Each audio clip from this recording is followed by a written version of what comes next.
guys, welcome back to my channel. Today I'm going to be doing my disappointing products. So all of these are products which I've bought and tried out and just haven't lived up to the hype or haven't done what I'd hoped they would do. They might be things that work for you or work on different skin types, but for me they just haven't really done anything and they haven't been worth the money. So I wanted to tell them to you and get your thoughts on them as well. So my first one is a seriously hyped product. It's the Garnier Cellular water. Everybody loves this, so maybe I've just missed the point. I picked up this miniature version in Poundland, so it was really cheap and I just thought I'll give it a go because everyone's talking about it, but I just didn't think it was as good as my L'Oreal oil cleanser, which I love. What you do with this is you put it on a cotton pad and then rub the cotton pad all over your face and it takes off your makeup. And it did take off my makeup, but it wasn't as effective as the oil cleanser. I agree it didn't hurt my eyes and I have really sensitive eyes, so that was a plus side, and like I said, it did take off my makeup including waterproof mascara, but it took like 3 cotton pads soaked with stuff. I've only used this 2 or 3 times and I've got through a ton of it, and I just thought it didn't take it off as clearly as my oil one. My oil one, there's absolutely nothing left, my skin feels really hydrated, and this wasn't drying, it just took so much product and I just thought it didn't take it off as well. So this is a massively hyped product. The main thing I would say that's good about it is that it's great for traveling because you don't need a flannel because you do it on the cotton pads. So my oil cleanser, I use a flannel, and then if I'm staying overnight somewhere, then my flannel is wet in the morning, and then if you put it in your bag, it goes all damp, so you have to kind of quickly try and dry it on a radiator, and it's all really tricky. But with this, you just throw away the cotton pads and it's great. But then you're throwing away cotton pads, and I know you can get ones which are actual cotton so that you don't throw them away, they're reusable, but I basically just thought not worth the hype, sorry guys. Next up for skin is a product that's really pretty premium, and it's the Estee Lauder Idealist. It's actually even skin tone illuminator. I have been using this for years actually, and I used to really swear by it, but I've recently decided it doesn't do anything. I was using it as a primer.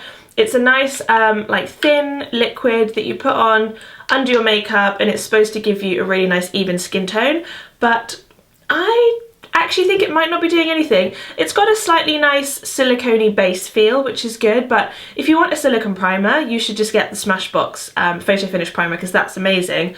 I don't think it changed my skin tone, and I don't think it was very good as a primer, and it's really expensive. I think this bottle is about £50, so I know I've told loads of people to buy it, but I'm over it. So my final skin product is again going to be pretty controversial, and it's a foundation. I've only got the sample size, but it's the Chanel Perfection Lumiere. I got this in a magazine, so I thought I'd give it a try out, and I'm actually wearing it today. And it probably looks good on camera because, spoiler alert, everything looks good on camera if you have big lights like I do. But I found it's really gathered around my eyebrows. I guess maybe because my eyebrows are more dry skin, and a few dry skin bits on my face, it's kind of gathered there and is clutching to those bits.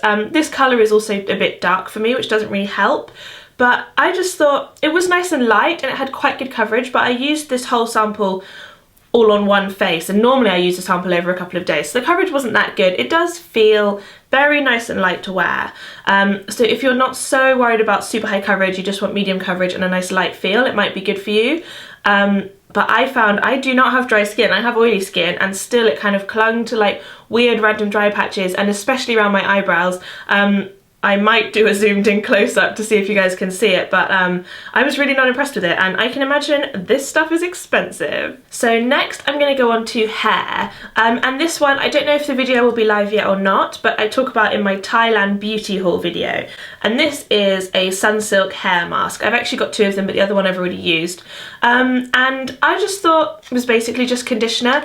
They're really cheap. I think this was about 10 pence, so it wasn't a big investment, and if it's just conditioner that's fine, but I thought as a hair mask it didn't really do very much. I kind of expect a hair mask to last for several days, possibly even a week, so you put it on and then your hair will feel lovely for a whole week to come, but I used it instead of conditioner, and I did leave it on for a couple of minutes and my hair felt lovely afterwards, but then the next day I still needed conditioner, so I didn't think it actually did very much, whereas the John's hair mask is amazing. I used that and my hair felt incredible for like 2 weeks, so although it's a lot more expensive, I think that's much more worth the money than this, which basically just conditioner. Another hair product that has won a bunch of awards and is really massively hyped that I didn't really get is the Percy Wonder Balm. Perfectly perfecting. And again, I just thought it didn't really do anything. I have used this whole bottle because I got it free in a magazine and I was like, well, I may as well use it up. So often when I have wet hair, I've come out the shower, it's like towel dried, I put this on, and it's supposed to be kind of thickening and smoothing and basically everything.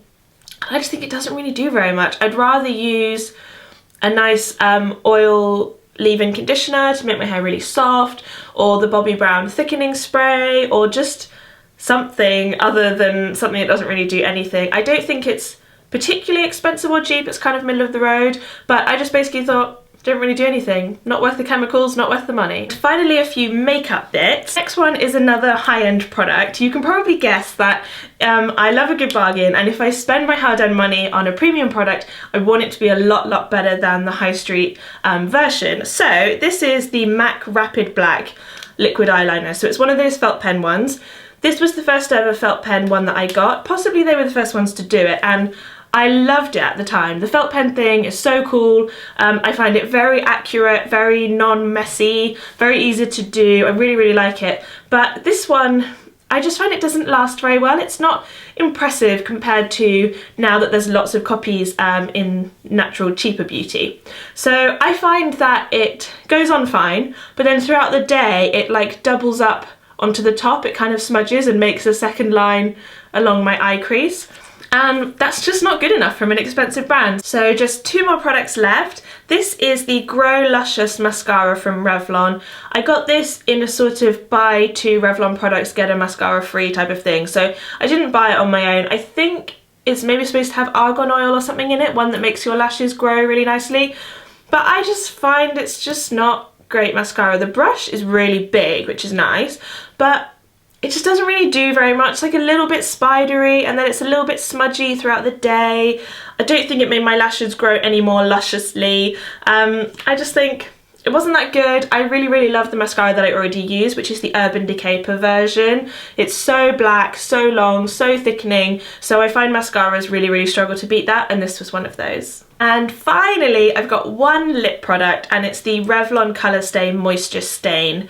Now this, I was really surprised because I love the Revlon Colorstay kind of matte lipsticks. I wear them all the time, and I think this came recommended from another YouTube channel. I was really annoyed because I bought this in Thailand where all the makeup is really cheap, and this was, I don't know, about £7, so it felt like a lot of money at the time. And all the Thai lip products that I got that were about £1 were amazing. I'm wearing one of them today. They last really well. The pigmentation is so deep. They're fantastic, and this just didn't stack up to those cheap Thai ones. I find that the formulation kind of separates, so it's really oily on the edges and then all the pigmentation is in the middle, so it kind of, the brush is a bit rough. The brush kind of pulls it away in some bits so that you have all these streaky gaps, and then throughout the day it went creasy and it bled into the edges and just rubs off so quickly. As soon as you give it a rub on your hand or on your lips, it just kind of absorbs in and there's no colour left. So Colorstay, I don't think so. So that is it for my disappointing beauty products. If there's any that you want me to try out that you found disappointing in the past few months, comment below with them, and I'll give them a try as well and let you know what I think of them. Of course, please give this video a thumbs up if you've enjoyed it and you want me to keep on making more, and absolutely please do subscribe. I'm going to be doing lots more videos and I'm sure you will love them. Thanks so much for watching. See you in the next one. Bye! Hi guys, welcome back. Today I'm going to be doing my everyday skincare routine with all affordable high street products.